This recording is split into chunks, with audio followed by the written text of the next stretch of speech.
The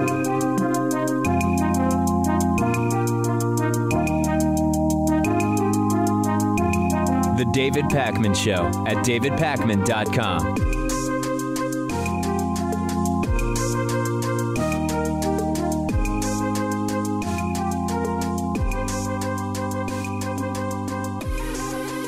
There's a very interesting new report out which finds that Russia has interfered in the elections and politics of 19 countries over the last 2 decades. The report is titled Putin's Asymmetric Assault on Democracy in Russia and Europe, Implications for U.S. National Security. It's a horrible title for a report, but trust me, the content of the report is really interesting. It was released a couple days ago. It's over 200 pages. It was prepared for the Senate Committee on Foreign Relations. Now, you might be saying, well, okay, so what do we care what Russia did in other countries over the last 20 years? Well, it makes the denials about Russian interference in our election in 2016 even more difficult to take seriously from Republicans and from some people on the left. Here's the list of countries, according to the report, where Russia interfered in elections over the last couple of decades. Ukraine, Georgia, Montenegro, Serbia, Bulgaria, Hungary, Latvia, Lithuania, Estonia, Denmark, Finland, Norway, Sweden, the Netherlands, UK, France, Germany, Spain, and Italy. Quite a list, right? So why not the United States? This is what they do. Or do you believe that all of these reports from these 19 countries over the last 20 years are also fake? Because once you grant that this is what Russia does, why is it so hard to believe that they did it in the United States as well, right? And it's a very similar MO in other countries. Number one, Russia would work to spread misinformation. We saw that in the 2016 election. We know about the Twitter and Facebook ad buys. We know about the social media troll and bot accounts. We know about the fake news sites. We know about all of those mechanisms. And that matches what Russia has been doing, albeit with different exact technologies since social media wasn't around 20 years ago. It matches what Russia has done in 19 other countries. Russia, in other countries, in order to interfere with the politics and elections of other countries, funded far-right political causes. Go back to the book from the 1990s, The Foundations of Geopolitics, where it outlines Russia's strategies for interfering in other countries, including in the US. And it includes try to escalate racial tensions. A great way to do that is by funding extreme right-wing groups. Another way to do that, which Russia did in the United States, was geo-targeting people in Ferguson, Missouri, and I believe it was in Baltimore, Maryland during the time of unrest there. What Russia is accused of having done in the United States during the 2016 election matches exactly with what this report found that they did in 19 other countries over a 2-decade period. And at some point, what's that phrase? If it looks like a duck, if it smells like a duck, if it walks like a duck, quacks like a duck, if it tastes like a duck, one might say, although not vegan appropriate, it's probably a duck at some point, right? Or maybe there's the new way to say it if you watch those CNN commercials is an apple is an apple no matter what you call it. It's not a banana. It's not a banana. It's not an orange. It's not a persimmon even. Try a persimmon though. It's a nice little fruit. So what we're learning is that the stunning part isn't that someone would allege Russia interfered in our election. That's kind of the obvious part. That's the believable part. The stunning part is increasingly that anyone would think to deny that Russia would have done this. And here's a quote from the report. Nearly 20 years ago, Vladimir Putin gained and solidified power by exploiting blackmail, fears of terrorism, and war. Since then, he has combined military adventurism and aggression abroad with propaganda and political repression at home to persuade a domestic audience that he is restoring Russia to greatness and a respected position on the world stage. All the while, he has empowered the state security services and employed them to consolidate his hold on the levers of political, social, and economic power, which he has used to make himself and a circle of loyalists extraordinarily wealthy. You know, in reading that, it feels a lot like what Donald Trump is doing in the United States. He is using political power, government power, trying to use legislative and judicial power to consolidate his status and the status of his friends, cronies, and family members and a bunch of the people on his cabinet to become even wealthier than they were going into this entire thing. What about what we can do, right? That's the next question. Let's assume that now I'm talking to the reasonable people who understand Russia's been doing this for decades. They did in the United States the exact same thing that they did in other countries for decades. What can we do to prevent them from continuing to do this to our elections in the future? Very long list. The report includes something like 30 or more examples, but a couple things are, number one, sanctions. Sanctions do work if they're appropriate, if they are strong enough, and they are targeted in the right way. Requiring disclosure by social media platforms of who is funding their political ads. And that has a sort of twofold effect. If social media platforms know that if they take this foreign money, it will be public information, they would be less likely to do it. And also, to some degree, it's possible that the foreign powers, if they know that it will be public, that they bought ads and tried to exert influence, maybe they'd also be less likely to do the ad buys. Although I think for Putin, he would love the idea of that going public because the goal is just to create chaos. But at least from the point of view of Twitter, if you're Twitter and you know in advance, we accept this money from the Russians, it's going to have to be disclosed publicly. We don't want to end up testifying before Congress again. Let's just refuse the money. That's possible. Another thing would just be to not have a deal, financial or otherwise, with one of the American candidates. That's another way to stop this from happening again. That would be another way to do it if we had candidates who did not actually go ahead and do this. But if it's to their advantage to do it, of course they're going to, especially if you're someone like Trump. What else is relevant here? To people who have been following the facts closely, none of this will be surprising, but it is kind of an interesting new way to talk to the deniers, which is someone says to you, I don't believe any of it. I don't believe Russia did anything with the U.S. election. Okay, well, do you accept the report that says Russia did this in 19 countries over 20 years? If they say, yes, I do accept that, then you say, okay, well, if they did it in 19 countries over 20 years, why don't you believe they were able to do it in the U.S.? And if they say, no, I don't believe they did it in any of those countries, then you have to say, well, how could all of these different reports and sources, right, 19 different countries, why would they all lie that Russia tried to influence their election? It just doesn't make any sense. It does seem like there's that baseline position that Russia interferes with elections. In general. There's a step up, which is that Russia interfered with the U.S. election in 2016. A step up from that is specifically they did that to help Trump.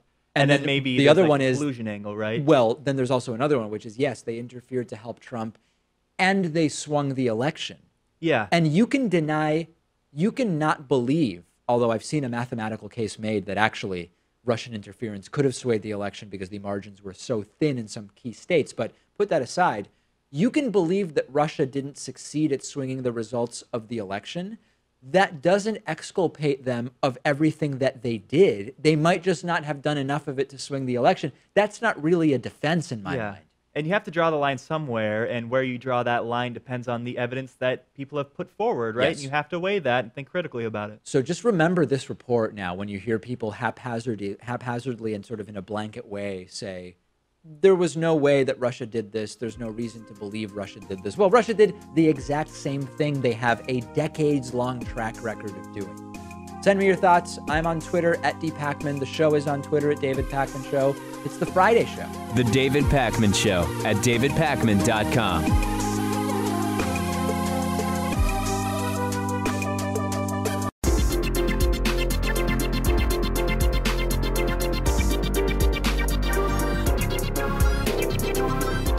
The David Pakman Show at davidpakman.com.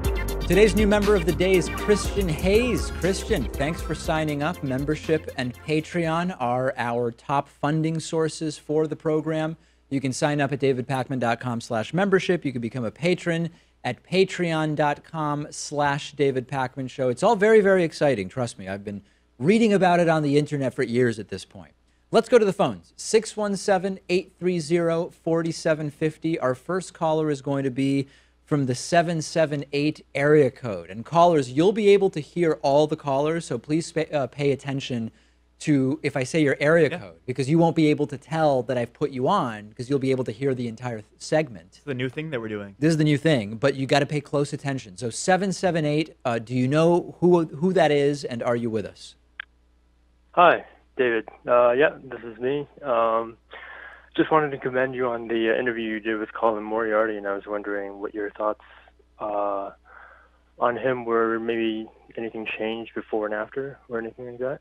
No, I pretty much had a good sense of who he was, and I think the overwhelming reaction from the audience, and I don't want to put Colin in a box per se, but like I would say the mode and mean of all of the comments that I received were friendly conversation. Yep. It was a conservative that you could speak to reasonably, but he didn't have any particularly interesting or unique insights. He seemed sort of like, yeah, he's got some positions, he's pretty friendly about them, but no real mind-blowing perspectives or anything like that. What I noticed was when he was taking a position that was opposite to the libertarian approach, yeah, he would be open about that, sure, right? And he said that he has to put his libertarian beliefs aside for that one. Yeah, he'd say, on this I'm a libertarian, on that I'm not. What did you think of the interview more specifically?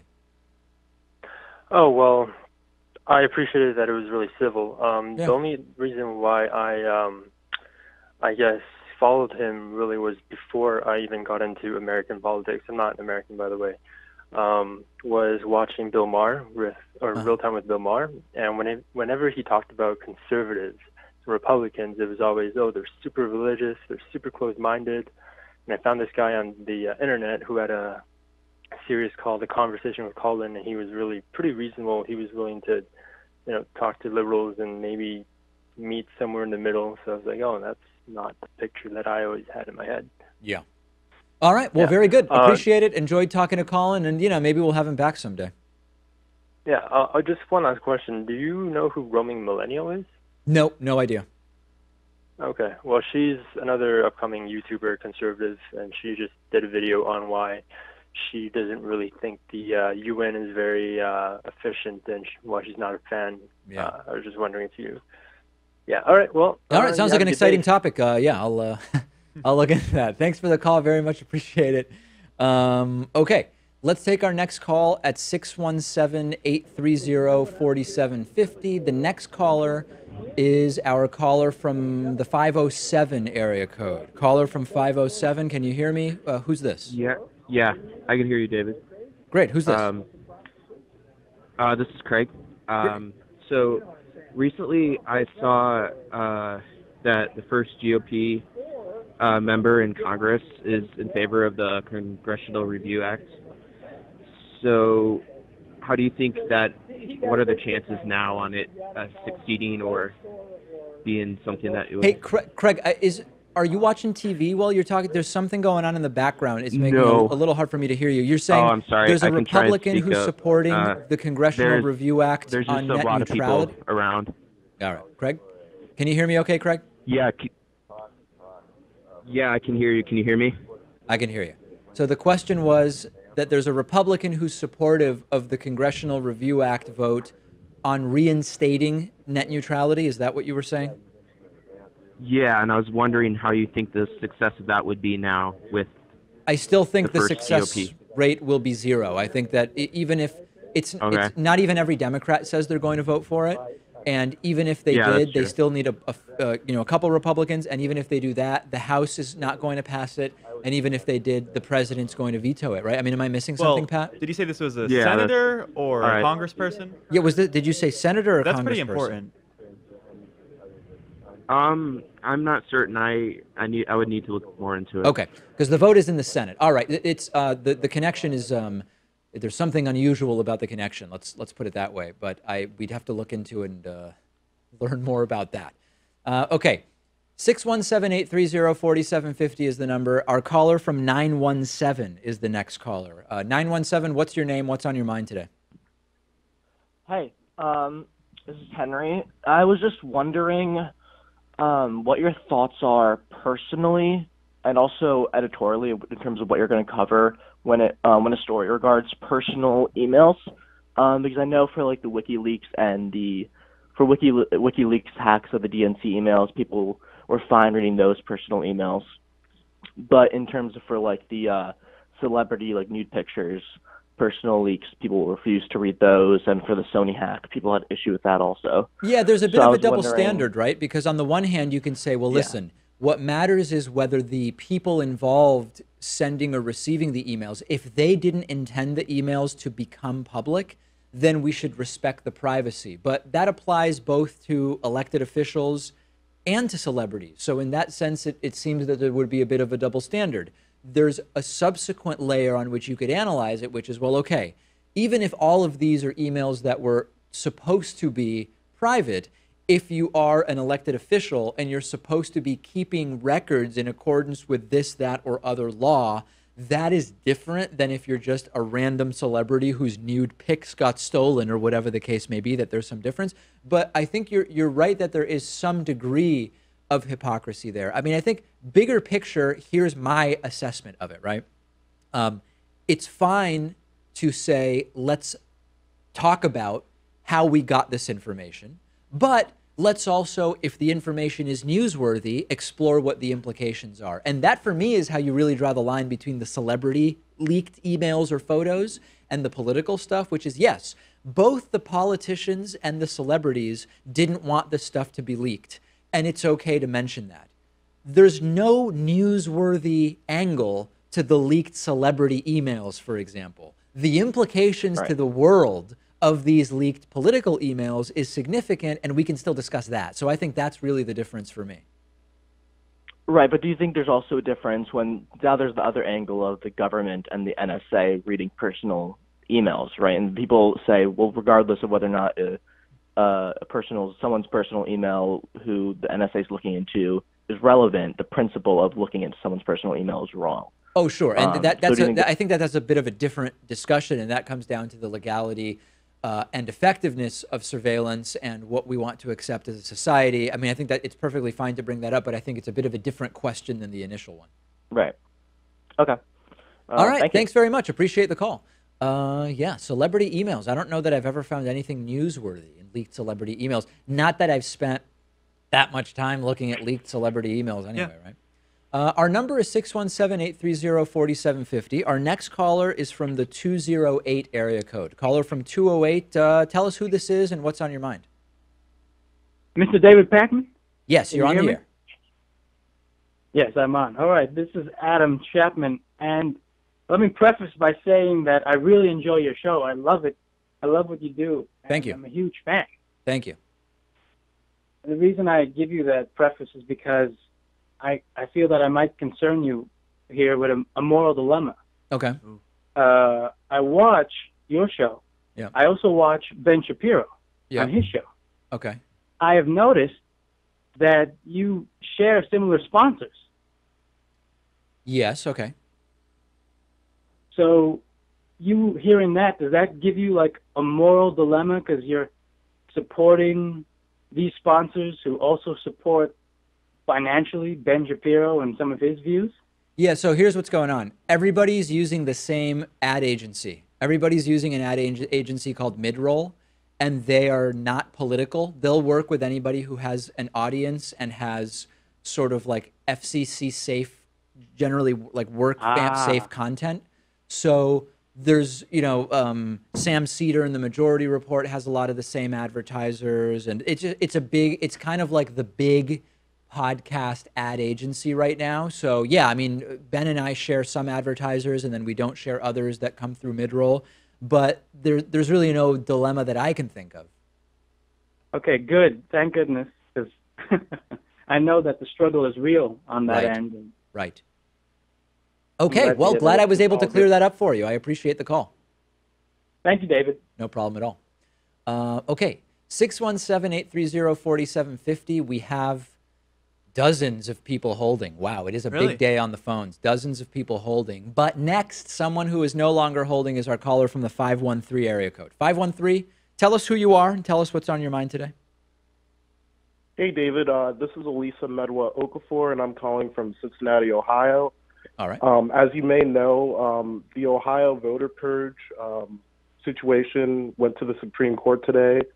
And Secretary of State John Husted, he's being heard by the Supreme Court about the situation. So I'm not sure if you've been following it, but basically Ohio's been practicing the use it or lose it method for voting, where if you haven't voted in 2 years, you have to send a notification or some kind of postcard to confirm your address, and if you don't do so, the Secretary of State's office, they just pretty much kick off the people without further notice. And many people have said that this is a clear violation of the National Voter Registration Act. So I just wanted to hear your thoughts on the whole situation. And if the Supreme Court rules, that it's illegal, what do you think would happen to Secretary of State in Ohio, John Husted? Yeah, well, nothing will happen to him. There's rarely ever real repercussions to people who engage in this type of voter suppression. Usually you just have to undo whatever regulation or provision you've put in place that a court decides is not okay. Yeah, I think it's a disaster. I think that if there is not an issue of, double registration, which even in and of itself, to me, the problem is double voting, not double registration. But even that, you could sort of make the case like, well, if you can identify that it's the same person and not two people with the same name, which, by the way, Indiana, as an example, tells us you can't always do, then you could make a case for removing one of those people. But as a general principle, I am against the removal of people from the voter rolls merely because they've not voted for 2 years or 2 election cycles or whatever the case may be. And I'm against really all of the voter suppression tactics that are out there. Usually they're framed as being a response to or a protection from the in-person voter fraud that the right claims exists. Of course, it doesn't exist. There's no evidence that it exists any more than a handful of people per election cycle. And oftentimes they're Republicans trying to prove the system's no good. Even that commission that Trump started to purge voter fraud, right, with Chris Kobach and Mike Pence, they had to disband that because they weren't getting anywhere with it. Yeah, well, they claim it's because the states weren't cooperating, but of course, there was no evidence. That was the real problem. So yeah, I mean, I'm following that. I don't know what ultimately will be the rule, but I think no matter what, if you're waiting around for John Husted to end up in prison, I mean, I just don't think anything's going to happen to him. Yeah, he's actually running for lieutenant governor in Ohio, so he might be running away from the whole situation just because of that, but I don't know. All right, well, we'll watch it. Thank you for taking my call. Yep, no problem at all. All right, and on that note, let's take a quick break, and we will be back with more calls next at 617-830-4750. The David Pakman Show at davidpakman.com.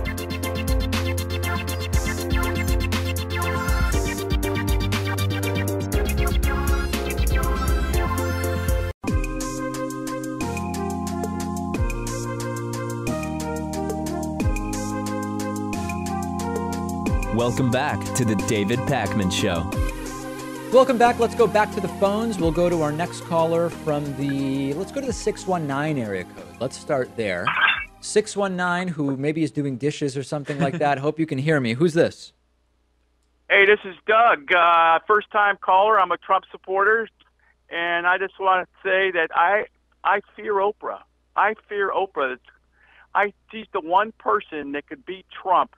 But the good news is the Democratic establishment in the DNC, and even Elizabeth Warren came out today, they don't want her. So the one person that could beat Trump, the Democratic establishment is rejecting. I just love that. I mean, it's just good news for Trump. Yeah, there you go. So you're happy. I'm really happy. I just hope they keep rejecting her. The only way in which she would happen, if there's a massive groundswell support to push Elizabeth Warren and all the Democrat wannabes to the side and just say, put Oprah there. But I don't think that's going to happen. So Trump's good for 2020 to 24. There you go. Well, if the Democrats, hopefully the Democrats are taking advice from you because you seem to know how it's going to go. Hey, where's your accent from? Is that like a upper Midwest thing? No, I've been in the Republic of Hamul. I'm sorry, where are you? The Republic of Hamul. Hamul. Yeah, well, I don't know what that is. Hey, Hamul. What do you East really... East County of San Diego. It's the last bastion of republicanism in the state of California. Oh, okay. Hey, so what are you pleased with what Trump's done so far? I am pleased with a lot he does, but the wall has to be built. Right. That would be the deal breaker. If the border wall is not built, there would be such a backlash. It won't, why vote for Republicans if they can't get the wall done? Yeah. So the wall has to be built. And it has to be built by when? So, Doug, if Donald Trump doesn't build the wall by the 2020 election, will you punish him by not voting for him? No, it's going to get done before. It's going to get done before 2020. Okay, no, but Doug, let me see if I can ask. Let me see, Doug, if I may. Doug, if I may, you saw what happened in the White House. Doug, hold on a second. Hold on a second, Doug. If I can. What I said was not do you think it'll happen before 2020? If we get to November of 2020 and it hasn't been built, will you say, I can't vote for Trump for re-election because he didn't do that thing that I said is the most important thing? It depends what happens. He can't cave into the Democrats' demands. The border wall has to be built. He can't say, we're going to do DACA, we're going to keep chain migration, we're going to do all that, and comprehensive immigration reform without building the wall. So let me see if I can ask the question a different way, Doug. If he doesn't build the wall by 2020, will you still vote for him? Yes, depending on the circumstances, yes. So in other words, it actually doesn't matter whether he builds the wall to secure your vote for 2020, even though 40... Hold on, Doug. Hold on a second, Doug. Doug, hold on a second. You said first that the most important thing is he's got to build the wall. But now you're saying you would vote for him in 2020 without the wall. So how important is the wall really? Yes, and I clarified my statement. I amplified it so you would be more specific because you're asking more specific questions. So, yes, under certain circumstances, I would still vote for him. If the circumstances were such a negative consequences, then I probably wouldn't. But I'm pretty sure things are going to go our way. And I'm going to get $2,800 in a Trump tax refund check. But Doug, hold on a second. Hold on a second. Here's what I'm trying to figure out. If you'd vote for Trump whether he builds the wall or not, then why would he even go through the trouble of building it? He got your vote either way, you said. No, he doesn't. I just gave you specifics. Oh. I just gave you specifics. If he caves into the Democrats' demands of DACA, chain migration, comprehensive immigration reform, without the border wall security, without the border being built, that is a deal breaker. Okay. I don't know how much more clear I got to be. That's the deal breaker. Hey, last thing, Doug. What has Trump already done that you really like? Oh, I love just about what hasn't he? Listen, let me tell you. The executive orders to end all of Obama's legacy on business regulations. Like which regulations? The tax. Oh, all of them. Just everyone. Like what's an example of one that you like that was under Obama? You could pick one you want. No, you pick. You're the one who likes them, Doug. Doug, hold on a second. But which regulations on businesses did Obama put in that you're glad are now gone? Anything that Obama touched that was that business was a destruction to the market. Doug, hold on a second. Doug, hold on. You're shot out of a cannon today. Doug, can you tell me a particular business regulation that you're glad is gone under Trump? Capital gains. What changed with capital gains? Well, capital gains is going to go down for corporations. Capital gains for corporations? Corporations don't pay capital gains. Capital gains is something individual taxpayers pay. No, corporations pay capital gains tax.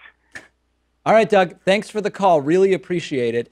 Folks, this is who we're fighting against, okay? This is who we're fighting against, and it's California, right? Just get 5 other people to vote. You're not going to convince that guy. Okay, let's stick with the phones. Pat enjoyed that one, I can tell. Let's go to the phones. 617-830-4750. Let's go to our caller from the 404 area code. Who's this? Hi, David. My name's Jeff. Jeff, what's going on? Not much. I'm glad I'm the next guy you took on the phone because that guy, and that's the definition of someone who's completely uninformed. You ask him for a specific question about a specific policy, and he can't give you one specific. Right. It's very sad. Very sad. It is sad.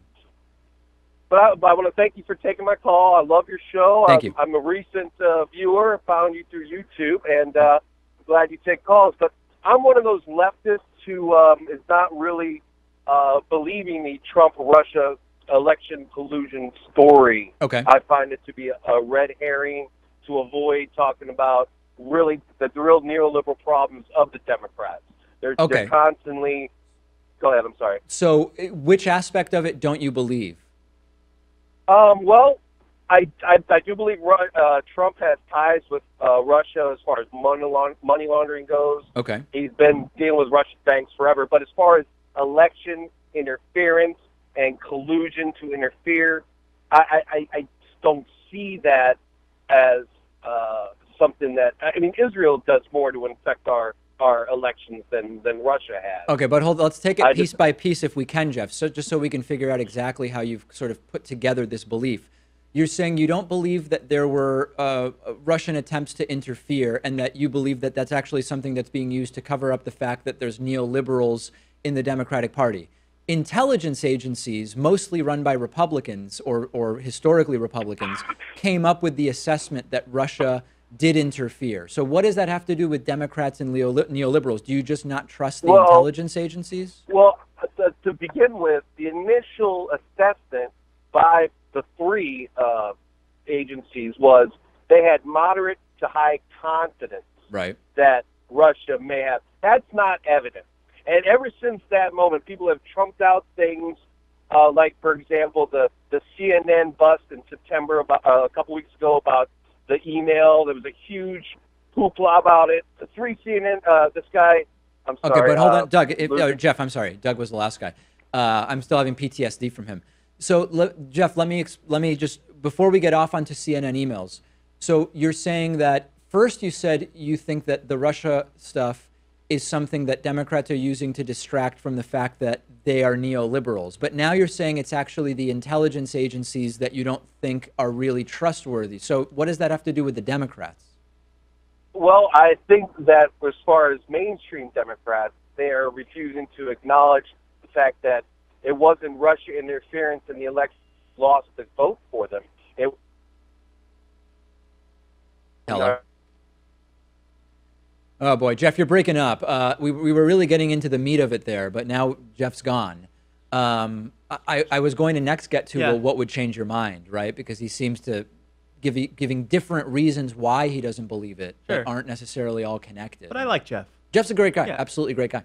Okay, 617-830-4750. Why don't we next try our caller from the 302 area code? Caller from 302, tell us who you are. Tell me what's on your mind today. Hi, my name is Venus Lynn, and I was calling about the plant kratom that the government's trying to ban. Yeah, have you called before about that? Yeah. Yeah, so what's the latest with it? What's new with it? We're trying to get all the representatives to sign the Dear Colleague letter from the Pocan Lobiando Dear Colleague letter to ask them to research the entire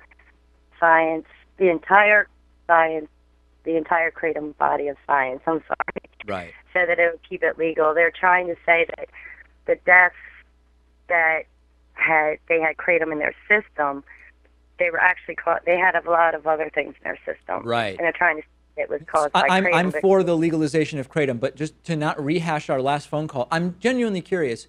How much of your time is spent on kratom-related stuff? Like, just as an innocent question, I'm just curious. Like, are you a full-time kratom activist? Well, I was really sick for 17 years, so I'm getting stronger. So this is about all I can do right now is make phone calls. And eventually, yes, that is what I would like to do, because I just want to help people, and kratom will save lives. Yeah, no, we've done an interview on kratom, and I think that there's very, very interesting potential there. I wish I knew more about it. I know some, and of course we did research for that interview, but I think it's a very, very interesting thing. Thank you for the call. Very much appreciate. Keep up the activism on kratom. 617-830-4750 is the number. Let's try, because this could be a pseudo-local call, could be someone even that knows Pat. Let's go to the 508 area code. Oh, no. Let's go to 508. Who's this? Hi, David. My name's Alex. I want to give a theory that I think I called in. I gave it to you on voicemail. But basically, this is if Trump is still in office by June of this year, assuming the investigation hasn't taken him out yet, I see this scenario coming to be. So, right before you give us the full thing, Alex, before you give us the full thing, this is the key question. Are we on speakerphone right now? Yes. Please take us off speakerphone, Now and you're I will be glad to listen now to you're the not. conspiracy Is this theory. better? Okay, go ahead. Yep, please. All right. Sorry about that. No problem. So basically, 2018 World Cup is coming up. It's in Russia. Putin has used these big national, he did it with Sochi to drum up support for his invasion of Ukraine. Okay. So right now, he's got 100,000 troops in Belarus. Basically can control the country if he wants to. Okay. Sometime after the World Cup, say he takes control of this country, Trump now has a choice publicly, because if there is some sort of dirt where he's not allowed to criticize Putin publicly because he's never done it, he has to either respond, whether it's diplomatically or militarily, to Russian aggression, or he has to do nothing, but then everybody knows that he's a Russian mole. Right. So if Putin does something aggressive, then, in my opinion, Trump is forced to publicly reveal, his hand. That's just my take. What do you do for a living, Alex? You still with us, Alex? He hung up. That's interesting. Too personal. Weird. That was interesting. Okay. Well, listen. If Trump is still president in June, then we'll evaluate Alex's hypothesis. Do you have any feedback on that theory? I don't have any feedback, and you look like you also do. No. Okay, that does it for calls for this week. We will talk to you next week. Thanks to everybody who called in. The David Pakman Show at davidpakman.com.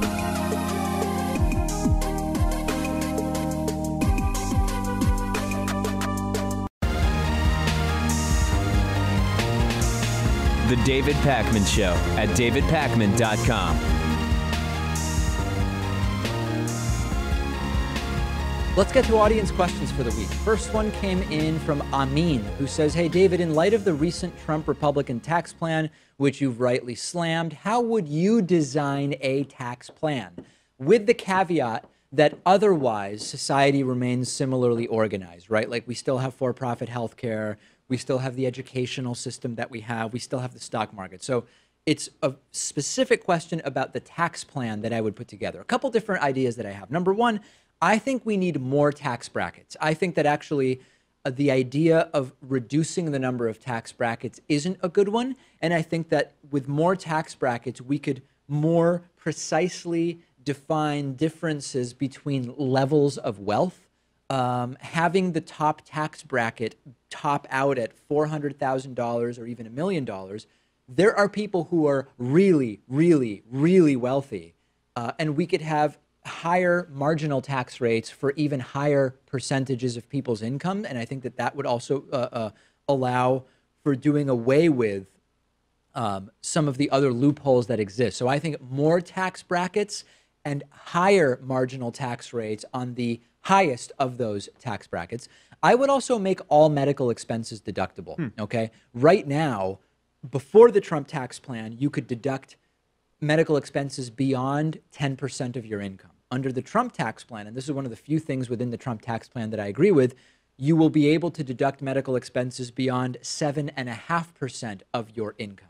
I actually think that that should either be lowered or there should be no minimum whatsoever.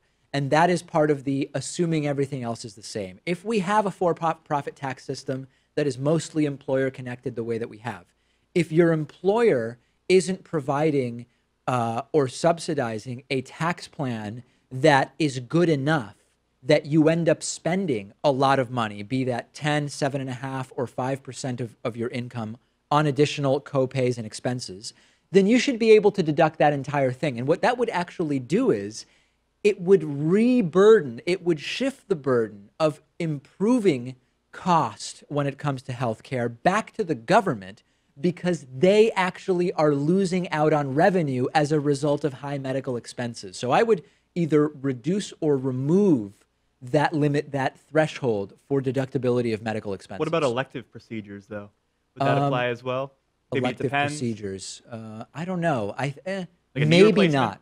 I guess I'd be open to, wait, which one did you say? Like a knee replacement? Oh, no, of course. That's not, I mean, that might be elective, but it's still, I think you're saying more like cosmetic stuff, right? Yeah, no, knee replacement absolutely falls under the medical expenses that should be tax deductible.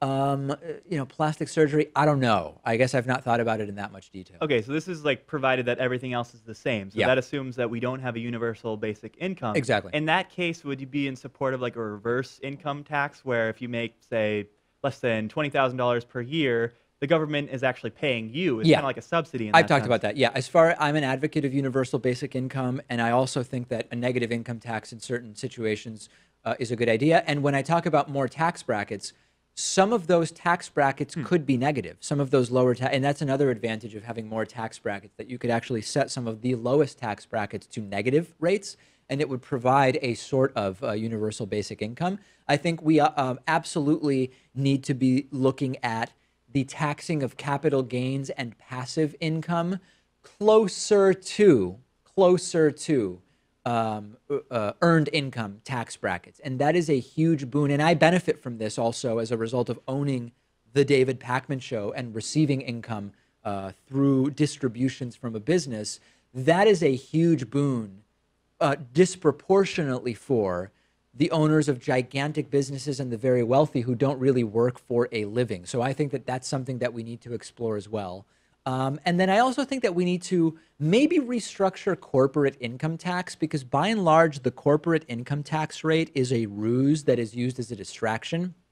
And if you restructure that, you can sort of step back from this bogus argument about, oh, if you cut the corporate tax rate, it'll stimulate investment by businesses. No, it won't. I've already debunked that. But if you were to, this is just hypothetical, and now I'm getting more speculative, I'm less sure about this. What if you eliminated corporate tax rates at all and you made everything pass through and made it so that the people in the positions of deciding what's going to be done with the business profits, they are the ones who would be paying the taxes on those profits? You actually might completely upend the incentive structure we have now for businesses to handle profits the way that they do. Those are some ideas, Amin. Yeah, certainly an overview of the topic. I mean, I imagine I could understand what your answers would be when it comes to like the estate tax or the you've got minimum tax or even sales taxes, which are regressive in some sense. The 11%, $11 million exemption on the estate tax, you got to get that back down to the $5.5 million as a starting point, period, and then negotiate further from there. No doubt about it. Ulysses wrote in the era of Trump and of most Alabama Republicans voting for an alleged serial child sex offender in Roy Moore, does the moral high ground matter in politics anymore? You know what, Ulysses? It does matter, only as a hypothetical pie in the sky campaign talking point on which you can raise money. What I mean by that is, it doesn't actually matter, in that even though Republicans in Alabama mostly claim to be the party of morality and of family values and of whatever else, you correctly point out that they mostly voted for the serial alleged child sex offender. So in practice, the moral high ground doesn't exist. What matters is this someone who is hitting all the right bullet points for what my worldview is and how I choose people to vote for? The truth, though, is that the moral high ground is still a really good way to raise money and to frame yourself as a candidate, because we've seen Republican after Republican after Republican say that they are of the party of family values, that they are religious conservatives, that they are with Jesus and with what God would want, while meanwhile they are committing adultery, they are committing fraud, they are committing acts of corruption and whatever else. But it doesn't matter, because framing yourself as taking the moral high ground is how you still raise money in politics in a lot of parts of the United States. So in a literal sense, to answer Ulysses' question, the moral high ground doesn't matter. People will vote for you if you say the right thing, no matter what. When it comes to raising money, the moral high ground is still a very, very profitable mechanism in politics. Yeah, I mean, I think overall the moral high ground doesn't really matter anymore. And the reason is because when you vote for someone, you vote on two different things. One is their character, and the other is the policies that they support or oppose. Okay. And so even though Roy Moore's and Donald Trump's even character was put into question when they were running in their respective races, Republican voters could still look at them and say, well, you know, they're still pro-life, they're still anti-gay marriage and pro-gun, so I can put all of that stuff aside because I want the policy outcomes that they're going to push for. Yes, but a lot of the policies that these candidates espouse wouldn't even be good for a lot of these voters. So I think what you're saying applies to social policy. To social policy, even if you're the adulterer, and even if you coerced your mistress into getting an abortion, if your position is that you're anti-abortion, then you've still got the vote of a lot of these right-wingers. The problem, though, is, and we saw it with the Tea Party movement in 2010, with economic policy, a lot of these people are straight up voting for people in spite of the reality that the economic policy they're espousing would be terrible for them. It would be very, very good mostly for the rich and not good for the average voter. That's more of an education concern, I would think, Absolutely. have to point to, rather than one about character or moral high ground. So, Ulysses, the moral high ground exists as a fundraising mechanism and not much else in 2017 American politics. Claudia wrote in, hey, David, now that you're an older millennial, are there cultural references in today's college students that today's college students don't understand? Are you noticing it more now that you teach college? There's a couple that I can think of. One is Seinfeld references. Yes. Like for me, Seinfeld, any Seinfeld reference among friends, I immediately identify because I know every episode back and forth.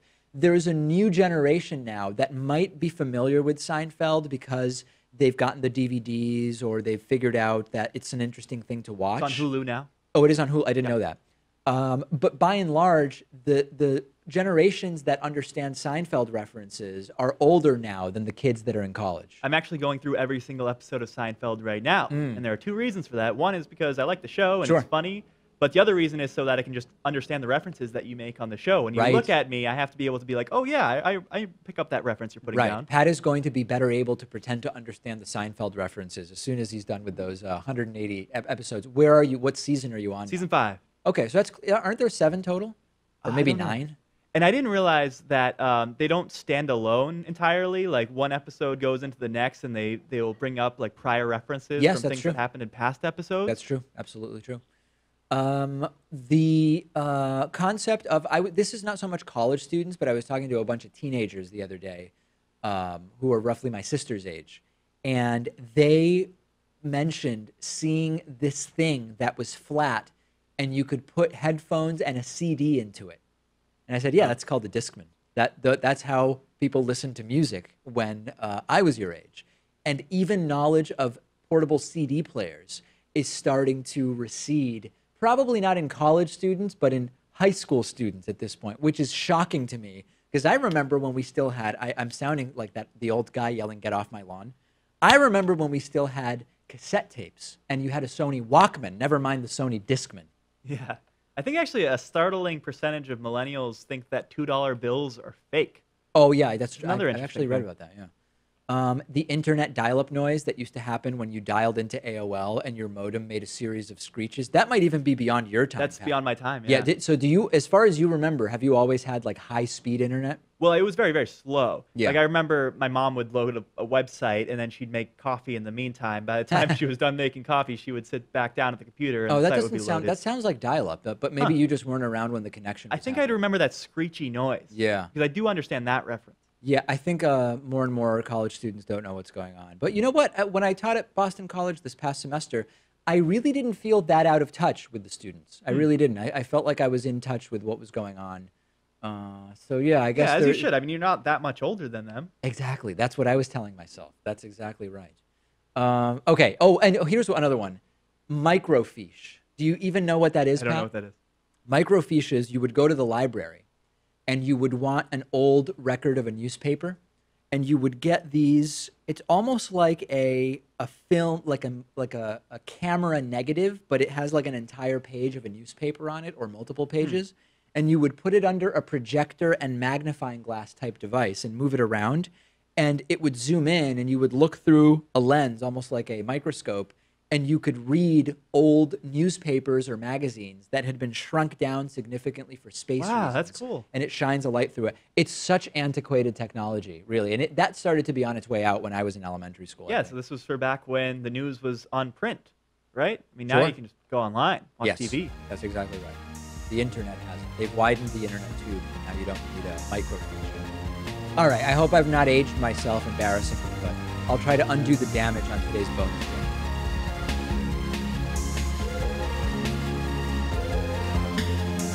The David Pakman Show at davidpakman.com.